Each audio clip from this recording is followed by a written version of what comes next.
Happy 4th. I will not sing you a rendition of the Star Spangled Banner, and you're welcome for that. But I will talk to you a little bit about this. So when we're talking about wonderful American things, usually we talk about designers of jewelry, but I did want to talk about an American gemstone, which you see right here, which is called the Montana Sapphire. So in the US, we don't have many gemstones that are mined here. We have some. You find tourmalines in Maine and in California, and you find rhodochrosite in Colorado and turquoise in New Mexico.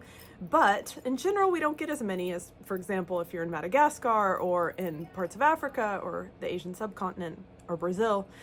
We just don't have as much. So there's lots of reasons for it, which I'm not going to get into right now. But one that is very famous and well known and very beautiful are Montana sapphires. So this is a bracelet that is Art Nouveau from the turn of the century. I feel like you see it better up here, right?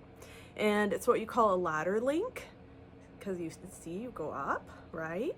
And it's in 14 karat yellow gold, and it has multiple stamps that say 14 karat, and the Americans like 14 karat. And it has tiny little pearls, which may or may not be natural, I don't really know, and little sweet sapphires that I'm calling Montana sapphires because of the time period and the way they look, but I haven't sent them to the lab, and I haven't really priced it as if it is. So it's just an awesome Art Nouveau bracelet, but I'm showing it to you because I want you to look at the sapphires.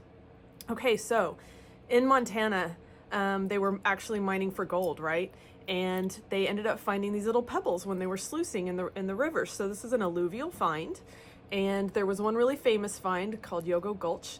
And George Coons, who was the gemologist for Tiffany & Company, was like, hello, I love these sapphires. They're lovely. And there's a little window in history where they were really popular in American, very high quality American jewelry. So from like 1890 to 1920. Then the mine started to tap out, and later production looks a little different. But in this time period, the sapphires tend to be very bright, vivid blue with a little touch of purple. Stuff that comes out later tends to have green tones, and they tend to be small but very clean.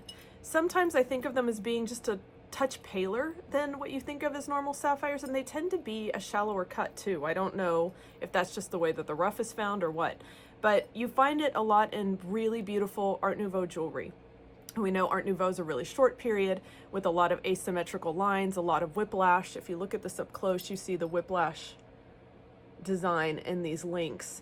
That's very indicative of Art Nouveau. It also has like not a matte finish, but kind of a softer brushed finish. It's not a high polish.